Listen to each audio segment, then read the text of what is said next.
시청자 여러분 안녕하십니까? 황보승희 장성호의 정치업 시작합니다. 네, 여러분 오늘도 안녕하십니까? TV 자율보 구독, 좋아요, 알림 설정 또 하나 빠진 게 뭐예요? 댓글장이라고. 네. 댓글 꼭 부탁드립니다. 네. 주말에 CBS 노컷뉴스 의뢰로 한 여론조사 결과가 나왔습니다. 네. 국힘 경선에서는 홍준표 후보가 선호 1위, 역선택 방지 시 1위가 한동훈, 2위가 김문수, 3위가 홍준표라는 결과가 나왔는데요. 이게 좀 의외예요. 역선택을 방지했을 때 한동훈 후보가 1위다. 근데 이게 그닥 의미는 없는 게요. 거의 뭐 비슷합니다. 21, 21, 20 뭐 이렇게. 이 여론조사 결과 어떻게 보십니까? 뭐 여론조사는 지금 뭐 큰 의미가 없다고 보고요. 왜냐하면 네. 샘플링 조사를 하기 때문에 500샘플 뭐 1000샘플도 아닐 거예요. 네. 500샘플 정도 하는데 네. 그게 어떤 여론조사의 어떤 1000명, 1005명을 대상으로 1005명을 했네요. 해도 마찬가지고 이건 뭐 전국적인 거잖아요. 1000명으로 했을 때는 그것이 플러스 마이너스 한 10% 정도 봐야 되지 않을까요? 거기는 몇 프로가 됐는지는 모르지만 그래서 지금은 아직 이 대선에 대해서는 아직 관심이 이제 서서히 국민들이 하고 있고 네. 특히 국민의힘 지지층은 입장에서 보면은 네. 지금 힘이 빠져 있지 않습니까? 지난 대통령이 이제 탄핵이 되고 그래서 힘이 빠져 있는 상황이기 때문에 아직은 뭐 예를 들어서 역선택 조항이 왔을 때 뭐 전화를 끊는 경우도 있고 네. 아우 나 싫어 그런 경우도 있기 때문에 아직까지 여론조사의 신빙성을 믿기는 좀 그렇지 않나 네. 그렇게 생각이 듭니다. 결국은 이제 국민의힘이 이 22일을 기점으로 오늘 저녁을 기점으로 이제 4강이 결정이 되면 그 4강에서 어떤 후보가 결정되느냐. 그 사실은 치열하게 이제 싸우지 않겠습니까? 네. 근데 이 지금 이제 4강에 들 거라고 우리가 예상하는 후보들이 거의 비슷비슷해요, 지지율이.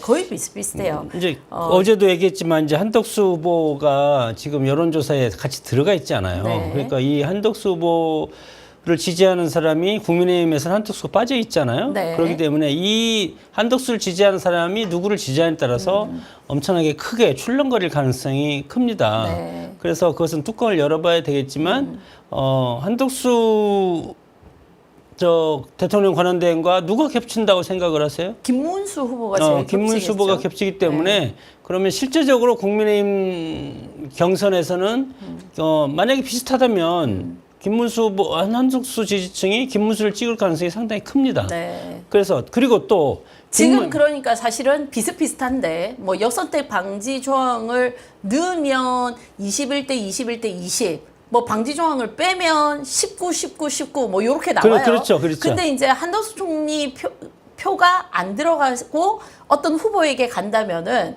지금 해석하시는 거는 김문수 후보에게 가서 김문수 후보 지지율이 올라갈 것이다. 네, 올라갈 것이고 김문수 후보 계속 그러지 않습니까? 만약에 국민의힘 후보로 김문수가 된다면 만약에 한덕수 후보가 무소속으로 나온다면 단일화 과정 거치겠다. 네. 단일화 하겠다. 여론조사를 하던 담판을 하던 그렇게 하고 있고 홍준표 후보나 나경원 의원 같은 경우는 안 하겠다. 나오면 안 된다. 그렇게 주장하고 있습니다. 네, 네. 그리고 뭐 만약에 한동훈 후보랑 한덕수 총리랑 권한대행이랑 합칠 수가 있겠습니까? 불가능하죠. 네. 그렇기 때문에 한덕수 권한대행이 무소속으로 나온다는 것은 이쪽에서 국민의힘에서 만약에 연대를 할 수 있는 후보가 됐을 때 나온다는 겁니다. 그렇죠. 그래서 5월 3일 날 최종 후보가 한 명이 결정되면 네. 공직 후보자 사퇴 시한이 한 달이에요. 그럼 5월 4일 날까지 사퇴하면 돼요. 네. 이 결과를 보고 그다음에 한덕수 권한대행이 5월 4일 날 만약에 한동훈 후보가 만약에 되면 사퇴 나오지 않을 겁니다. 안 될 거니까. 그러면 근데 김문수 후보가 되면 대선은 그냥 지는 거죠. 지는 거죠. 그래서 네. 민주당에서는 지금 한동훈 후보를 밀고 있는 거예요. 네. 만약에 김문수 후보가 됐다. 그러면 5월 3일 날 됐다. 그러면 5월 4일 날 한덕수 후보는 공직 사퇴를 하고 무소속 선언할 겁니다. 네. 출마 그러면서 보수의 파이가 더 엄청 커지죠. 커질 가능성이 있고 거기서 시너지가 나올 가능성이 네네. 있다. 네.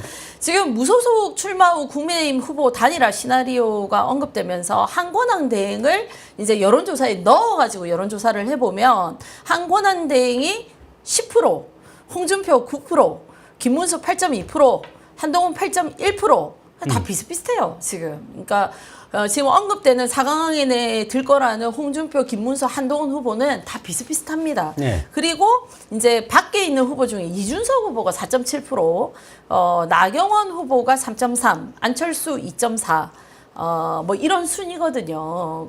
그리고 뭐 김동연, 김경수 같은 경우 김동연은 1.1, 김경수 0.6. 엄청 이제 미미하게 나오는 거고. 왜냐하면 민주당은 이재명 중심으로 완전히 결집할 거기 때문에 그렇게 보면은 지금 이제 보수 후보들은 다 지금 뭐 경선 과정을 거치고 이제 흩어져 있단 말이에요. 여기에 이제 앞으로 추가돼야 되는 게 자유통일당 정광훈 목사님이 추가돼야 되겠죠. 네, 그렇죠. 자유통일당이 지금 몇 프로 나오느냐. 이거 제가 볼 때는 사람들이 꽤 관심이 클 초유의 관심사일 것 같다는 생각이 들거든요. 만약에 비밀병기고 만약에 그게 해서 3% 이상 합쳐진다면 대선의 성패를 좌우합니다. 아, 그렇죠. 엄청 중요한 표이기 때문에 상당히 중요하다. 그래서 보수는 무조건 합쳐야 된다. 제가 얼마 전에도 말씀드렸지만 지난 보궐선거에서 그 담양 군수 선거 조국 혁신당이 이겼어요. 네. 거기에 자유통일당 후보가 나갔는데 5% 넘게 받았습니다. 그리고 대구 달서 뭐 보수의 심장인데 거기서 시의원 선거에서도 역시 자유통일당이 5% 넘게 받았습니다. 거기는 당연히 국민의힘 후보가 당선이 됐겠죠. 그렇죠. 그리고 이제 양산 시의원 선거에서 국민의힘 후보를 냈음에도 불구하고 이 자유통일당이 거의 8%, 7.9, 7.5%인가? 이렇게 네. 해서 거의 8%를 받았거든요. 그리고 아시다시피 구로 구청장 선거에서 국민의힘 후보를 내지 않은 상황에서 이제 자유통일당 이강산 후보가 30% 넘었죠? 32%, 2점 몇 프로를 거의 33%를 받았어요. 그래서 굉장히 이제 자유통일당이 지난 총선에서는 3% 획득을 실패하고 0.7%가 모자라서 원내 진입을 못했는데 국회의원 될 뻔했는데. 얼추. 근데 이제 지금 탄핵 국면을 거치면서 보수 애국 시민들이나 이제 자유통일당의 결집이 다른 때보다 더 좀 강해졌다. 네. 그래서 뭐 3%에서 5% 이상 이렇게 좀 볼 수 있지 않을까 이렇게 기대를 하고 있고요. 아마 앞으로는 여론조사 집회에 그 지표에 정광훈 목사님 들어갈 거고 그 이제 퍼센테이지가 나올 겁니다. 이게 굉장히 좀 변수로 작용할 것 같다는 생각이 들고요. 저는 근데 좀 이해가 안 되는 게 국민의힘 지지층 무당층으로 그러니까 역선택 방지 조항을 넣었을 때 왜 한동훈이 1등이 나오느냐. 근데 워낙 뭐 차이가 없기 때문에 별 의미는 없겠죠. 네. 그리고 솔직히 이제 한동훈 후보 같은 경우는 모 방송에 나와서 지금 보수가 승리하려면 자기 같은 중도 성향의 후보가 돼야 된다. 나밖에 대선 이길 사람 없다. 이렇게 이제 주장을 하고 있는데 솔직한 얘기로 본인은 지금 윤석열 대통령이 실패한 대통령이다라고 하고 있잖아요. 그렇죠? 너무 잔인해요. 정치를 해보면 정치는 물론 밟고 올라가지만 네. 과거 정권을 보면은 내가 대통령이 임기 말이 되면 지지율이 떨어지니까 네. 대통령이 탈당을 하는 경우도 있습니다. 아니, 본인 당에서 스스로. 뭐, 스스로도 있고 당에서도 그러니까 뭐 탈당이라고도 나를 하죠. 밟고 올라가라. 근데 이것은 뭐 지금 1년 지금 2년인가 남았죠. 임기가 2년 남았었죠. 네. 그런데 지금 비상계엄을 한 것이 민주당의 무도한 탄핵이라든가 헌법적인 폭거 이런 걸 통해서 비상계엄을 했는데 그것이 지금 뭐 내란 재판도 지금 어제부터 2차 지금 내란 재판 하고 있지 않습니까? 네. 그것도 제가 보기에는 재판장에서 내란 재판 할 때 그것이 핵심입니다. 지금 대통령이 체포 지시를 했냐? 밑에 하급 간부들 와도 대통령과 대화한 사람 한 명도 없어요. 장관이 지시했거나 포고령 보거나 방송을 보고 움직인 거지. 네. 대통령이 직접 지시를 안 했는데 그 증인들이 와서 나는 상부로부터 지시받았다면은 TV를 통해서 포고령을 통해서 그거 보고 했다. 그렇게 되면 대통령은 여기에는 책임이 없는 겁니다. 그러니까 지금 그래서 내란이 안 될 가능성이 상당히 큽니다, 지금. 그런데 재판은 일단 진행돼 봐야 되고, 네. 이런 상황인데 이것이 그러면 잘못된 그런 선택 아니었습니까? 그렇죠. 그런데 네. 또 아니 저는 그 방송 토론에서 이철호 지사가 그렇게 얘기했잖아요. 아니 한동훈 후보한테 한동훈 후보 이제 비상계엄에 대해서 질문하니까 아니, 당신이 지금 탄핵 통과시킨 거 아니냐? 왜 통과시켰냐? 그거 통과시켜놓고 그래서 헌법재판소에서 그렇게 판결한 거 아니냐? 그래놓고 당신은 왜 대선에 출마하느냐? 이렇게 지적한 거 굉장히 그 통쾌하다고 생각을 했거든요. 네. 그러니까 아무리 한동훈 후보가 뭐 본인은 중도니 어쩌니 하면서 대통령하고 선긋기를 해도 객관적으로 국민들이 볼 때는 자기는 윤석열 대통령은 그래도 검찰총장까지 한 사람이에요. 자기는 검사장도 한 번 못했어요. 그리고 늘 윤석열의 부하로서 따라다니던 사람이에요. 네. 같은 검사 출신. 그것도 윤석열 대통령보다 능력치에서 뭐 윤석열 대통령 덕분에 자기가 법무부 장관하고 뭐 당 비대위원장도 했지. 윤석열의 후광 없이는 성장할 수 없었던 사람. 그런데 본인이 윤석열 대통령보다 더 잘할 수 있다? 이렇게 항변하는 게 과연 먹힐까? 아무리 윤석열 대통령을 비난해도 본인은 윤석열의 그림자에서 절대 이력이나 뭘로 봐도 자유로울 수 없는 사람이라는 거죠. 그러니까 혼자 좀 착각을 많이 하고 있는 것 같다. 정치는 말로 하는 것이 아니고 레토릭이라고 하죠. 말로 하면 정말 뭐 실제적인 체감을 통해서 경험을 통해서 나와야 되는데 말로 하고 쉽게 한다는 것은 그만큼 쉽게 엎어질 수도 있고 실패할 확률이 크다는 거죠. 네. 그렇기 때문에 여러 가지 굴곡 있는 삶을 살았던 네. 그런 분이 지도자가 되는 것이 우리 국민들이 그리고 국가가 나가는 게 있어서 가끔씩 삐걱거리고 실패할 수 있는 기회를 차단하고 줄일 수 있다는 겁니다. 정치를 국민을 놓고 국가의 미래를 놓고 실험을 할 수는 없지 않겠습니까? 네. 그렇기 때문에 캐리어와 경력이 중요하다. 그리고 유권자들, 국민들로부터 선택을 받아봤냐, 받아보지 못했냐 그런 것도 상당히 중요한 포인트라고 봅니다. 방송 토론회에서 홍준표 대표가 이제 본인이 직접 참 이 노련하시기는 해요. 본인이 직접 질문하는 형태가 아니고 콩카콜라의 청년의 꿈이라는 데가 있는데 거기서 꼭 한동훈 대표한테 질문해 달라고 했다 이러면서 몇 가지 얘기를 했어요. 그거에 대해서는 뭐 너무 좀 방송 토론에서 뭐 그 한동훈 캠프에서는 B급 저급한 질문이다 이렇게 공격을 했고 또 SNS상에서 홍준표 대표는 아니 내가 이미지 정치하지 말라고 그 청년들의 질문을 통해서 이미지 정치하지 말라고 얘기한 거지 그걸 그렇게 B급으로 봤냐 또 이렇게 이제 설전을 했는데 그 핵심이 그거지 않습니까? 한동훈 대표는 키도 큰데 왜 키높이 구두를 신느냐. 예. 그리고 그러니까 이제 한동훈 대표가 그 청년다운 질문이 아니다 이렇게 이제 했어요. 그리고 또 한 가지가 뭡니까? 생머리냐? 그리고 보정 속옷을 왜 입냐? 뭐 이런 이제 지적을 그랬어요? 했는데요. 네. 저는 그 보정 속옷이 무슨 말인지 몰랐어요. 근데 저희 이렇게 주변에 청년들 뭐예요? 이렇게 몸매를 이렇게 딱 잡아주는 아. 이제 여자들이 많이 입는 속옷인데 그렇구나. 그게 아마 남성용으로도 이렇게 좀 배를 눌러준다든지 뭐 가슴에 근육이 좀 있어 보이는 뭐 이런 보정 속옷이 있나 봐요. 저는 처음 들어요. 저도요. 지금 처음 그걸 입냐라고. 그러니까 커뮤니티에서 이제 한동훈 대표가 그런 걸 입는다라는 썰들이 있나 봐요. 그러니까 이제 한동훈 대표가 그러면서 그 홍준표 대표가 뭐랬냐. 뭐 생머리냐, 보정 속옷을 입느냐라는 질문이 있는데 유치해서 그건 질문 안 하겠다. 그러니까 질문을 하는 것도 아니고 안 하는 것도 아니면서 그걸 이제 그 공론의 장에서 언급을 한 거예요. 그러니까 이제 한동훈 대표가 정말 유치하시군요. 뭐 이렇게 했단 말이에요. 근데 저는 그 홍준표 대표의 지적이 야, 나 이미지 정치라는 거는 이미지 정치가 아니야. 특히나 대선이라는 거는 그만큼 실력과 이 정책에 대한 노하우, 그다음에 정치인으로 단련된 경험 이런 게 필요한데 너는 그런 거 없이 지금 이미지 정치하는 거 아니냐라고 지적했다. 이렇게 얘기하는 걸 보고 조금 그 정치인다운 그 노련함이 있고 그게 대선에 나오는 후보가 어찌해야 되는지 좀 핵심을 찌는 거 아닌가 이런 생각이 들거든요. 이미지라는 게 제가 이제 이미지 메이킹에 대해서 이제 대학에서 강의도 많이 했어요. 네. 그래서 이미지가 이미 딸이라는 라틴어에서 왔거든요. 이미 그래. 딸이라는 것은 접붙이다는 거예요.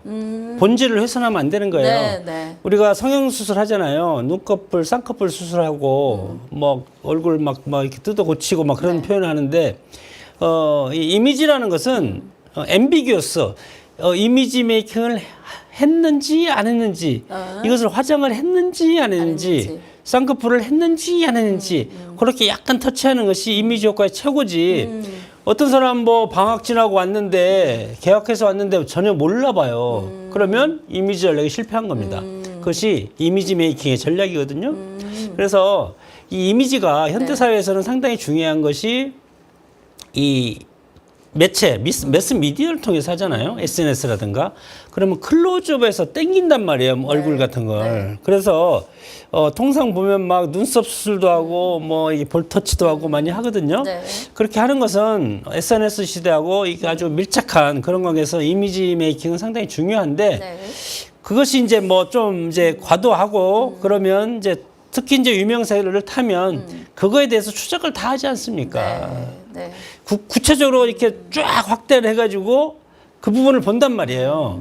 그것이 대중의 이제 관음증도 있고 관심도 있고 네. 그렇기 때문에 중요하다고 봅니다. 아니 물론 뭐 대중 앞에 서는 사람들이 잘 관리하고 자기 뭐 이렇게 신체적인 좀 뭐 안 좋은 부분을 보완해서 보이려고 하는 거는 뭐 좋은 말로 하면은 자기 관리일 수도 있습니다. 네, 그렇죠. 근데 지금 홍 대표가 얘기하는 건 뭐 자기 관리를 하는 게 나쁘다 이렇게 얘기하는 게 아니라 이렇게 질문하고 싶은 거예요. 한동훈 너는 이미지 말고 정말 검증된 실력이 뭐가 있느냐? 그렇죠. 대선에 나갈 만큼 네가 실력을 갖추고 많은 경험을 쌓았느냐? 왜냐하면 지금 한동훈 대표의 가장 아킬레스건이 그거 아닙니까? 저기 정치인으로서 선거를 해본 경험이 전무하다. 그리고 비대위원장 하면서 국민의힘 총선 말아먹었다. 그리고 당 대표 하면서 또 그 윤석열 대통령과 각을 세우는 과정에서 사실은 윤석열 대통령이 비상계엄이라는 저런 결과로 치달았다. 그리고 탄핵에 동조하면서 이 헌법재판소에서 대통령이 파면당하게끔 원인 제공을 했다. 그게 과연 이 정당을 지켜나갈 수 있는 인물이냐 이걸 묻고 싶은 거 아니었을까요? 그러니까 저기 공무원 있잖아요. 공무원이 두 가지가 있잖아요. 네. 하나는 늘공이 있고 네. 또 하나는 어공이 있어요. 네. 늘공은 그냥 공무원 요 틀에서 벗어날 수가 없어요. 벗어나면 싫어해. 네. 그리고 벗어나면 죽어. 그렇기 때문에 늘공은 개혁을 못 해요. 요 틀 안에서 법적인 틀 안에서 움직일 수가 없어. 어공은 뭐냐면 어쩌다 공무원 하는 거예요. 어쩌다. 그러면 정치를 하다가 다시 나와서 또 그냥 실업자로 지내다가 또 열심히 노력해서 밑바닥에 사다가 네. 또 국회의원하고 뭐 장관하고 이것이 어공이거든요. 네. 어공을 하면 그 패배의 쓰라는 맛을 알기 때문에 개혁을 할 수 있다는 거죠. 네. 그러나 이제 한동훈 후보 같은 경우는 늘공이었잖아요. 검사. 검사라는 것은 수사. 그냥 그 취조하고 뭐 이렇게 해서 밝혀내는 거. 그리고 그거에 이제 익숙한 분이죠. 정치의 영역이 아니라 결국에는 정치는 이제 법을 창조적으로 만들고 그 만드는 거의 밑바탕에는 국민의 목소리가 있어요. 뭐 지역구 의원이든 비례 뭐 이런 자기가 속한 집단을 대표하는 이제 비례대표 의원이든 근데 검사나 판사는 법을 해석하거나 적용시키는 사람들이거든요. 그러니까 장르가 좀 달라요. 네. 근데 갑자기 정치인 옷을 입었다고 해서 검사 출신이 정치인이 되느냐. 그거에 대해서 이제 사람들이 지금 물음표를 많이 갖고 있는 거죠. 한동훈 대표 역시 마찬가지입니다. 정치인으로 활동하거나 정치인으로 검증받은 게 없다고도 못해요. 계속 이제 지금 성공하지 못한 모습을 짧은 기간 내에 보여줬거든요. 그래놓고 대선에는 자기밖에 없다? 그거에 공감할 수 있는 국민들이 얼마나 있을까? 글쎄 그게 말로만 하니까 지난 비대위원장에서 총선에서 참패하지 않았습니까? 네. 통상 선거 참패는 여러 가지 당직 사퇴라든가 그 정치적인 진퇴를 결정해야 되는 그런 중요한 거지 않습니까? 네. 그리고 나서 대표 나왔으면 안 되죠. 대표를 나왔어요. 네. 그것도 대표가 됐잖아요. 네. 대표가 돼서 선거 참패했는데 바로 며칠 있다가 다시 대표가 나와서 대표를 했단 말이에요. 네. 이건 그래서 대통령 탄핵으로 또 이어지잖아요. 네. 그러면 탄핵을 해서 또 대표를 물러났는데 그걸 또 못 참고 대선 후보까지 나와요. 이러면 빈곤의 악순환이 계속돼서 정치는 한 번 삐끗해가지고 발을 잘못 뛰면 10년을 돌아와야 됩니다. 이렇게 오기에는. 그런데 한 달을 못 참고 이렇게 하는 것은 이런 정치는 오래 갈 수가 없습니다. 그러게요. 당대표 물러난 지 한 달 만에 이제 제가 그래서 컴백을 했네요. 한동훈 대표에 대해서 여러 가지 종편이라든가 뭐 방송에 나가서 줄기차게 얘기한 것이 총선 참패하고 비대위원장 사퇴해서 외국 가서 1년 있다 와라. 지방선거 때 오면 딱 좋다. 지방선거가 1년 남았거든요. 네. 그러면 작년 총선 끝나고 비대위원장 사퇴하고 2년 동안 외국 갔다가 지방선거 때 딱 돌아오면 뭐 딱 맞아요. 그럼 뭐 서울시장이나 뭐 아니 지방선거 때 네. 지방선거를 돕고 네. 대선 나가면 되죠. 그 다음 그래야 되는 거였어요. 네, 네. 근데 그걸 못 참고 나오다 보니까 이렇게 지금 계속 어긋나고 그러면서 이 조기 대선까지 지금 어떻게 보면 그러니까요. 원인을 제공했다? 뭐 이런 결과를 만드는데 일조했다? 우리 이렇게 해석할 수 있겠죠. 요거 만약에 끝나면 이제 대선 결과가 어떻게 될지 모르지만 그걸 불구하고 지방선거를 앞두고 이제 전당대회를 또 하거든요. 네. 여기에 또 대표로 또 나오는 것이 아닌가 싶어요. 왜냐하면 지금 대중한테 잊혀지는 거를 이건 네. 벌써부터 정치는 오래 안 했는데 정치인들이 대중에게 잊혀지는 걸 못 참는 거 그거는 벌써 너무 빠른 속도로 배우신 거예요. 그러니까요. 네. 근데 국민들은 그렇지 않습니다. 비판을 할 때 매섭게 하고 평가를 제대로 내리지 않고 비판을 하고 있는데 거기에 계속해서 머리를 치켜들고 나오면 결국에는 철퇴를 내리는 게 이 국민의 저는 습성이라고 본성이라고 생각하거든요. 유권자의 힘은 무섭습니다. 네, 제일 맞습니다. 무서운 게 유권자의 힘입니다.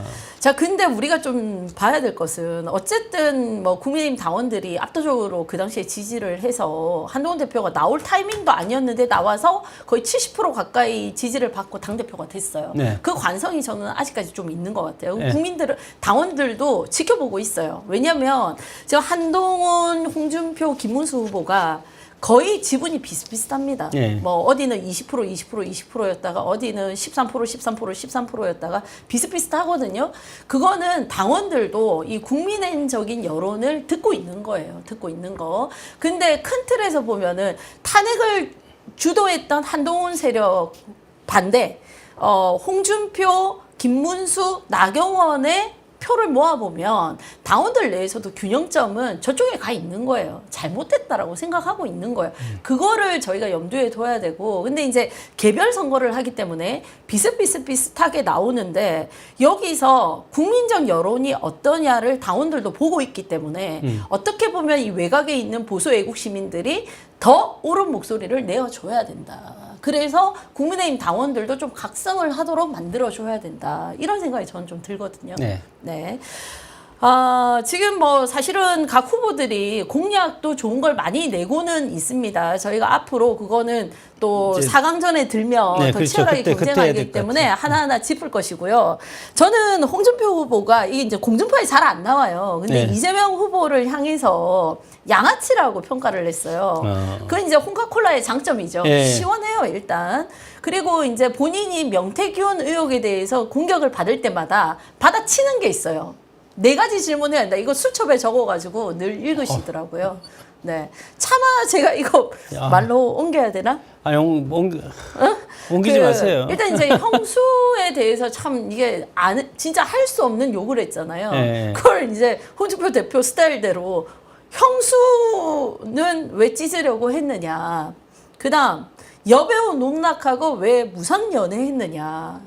그리고 가짜 검사 사칭하더니 이제는 왜 대통령 사칭하는데 너희 민주당들은 가만히 보고만 있느냐. 전과 사범이자 중범죄로 5건 기소된 범죄자가 대선 출마하면 되느냐. 그거에 대해서 먼저 답해라. 이렇게 지금 받아치고 있거든요.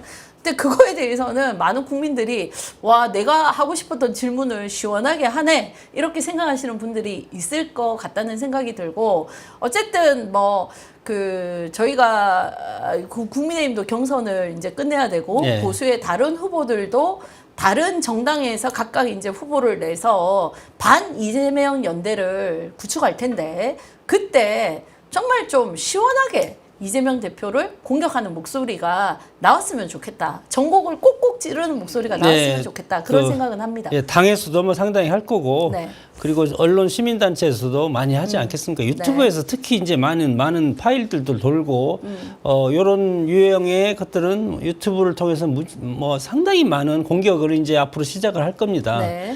그리고 이제 후보 입장에서는 뭐 통합과 미래 비전에 대해서 이제 얘기를 보수 정당에 그런 것이 있고 지금 홍준표 후보가 과연 이것을 결선에 가서도까지 할 수 있을까? 그건 이제 모르겠는데 그것은 유튜브라는 또 참 좋은 채널이 있지 않습니까? 네. 그래서 이것은 이렇게 하는 것을 엄청 하고 싶었던 것 같아요. 홍준표 후보가. 네, 그래서 시원하게. 국민들이 이제 아는데 한 번 더 듣고 싶은 그런 것들이겠죠. 네. 그래서 이런 사람이 대통령 되면 되겠냐 하는 차원에서 이제 자격 문제를 얘기하는 겁니다. 네. 인물론에서. 그래서 이것이 상당히 큰 쟁점도 되고 중도층을 이탈시키는 그런 소재는 될 것 같다고 생각이 듭니다. 네. 하여튼 그 오늘 저녁에 국민의힘 그 4강에 드는 네 분이 발표가 될 겁니다. 그러니까 뭐 보수에서는 관심을 가질 수밖에 없고요. 또 앞으로는 그 후보자들의 어떤 정책 이런 것들도 저희가 좀 살펴보고 또 민주당의 정책들과 또 비교도 해보는 네, 그런 그렇죠. 방송을 하도록 하겠습니다. 네, 오늘 방송 여기서 마치겠습니다. 네, 여러분 고맙습니다. 감사합니다.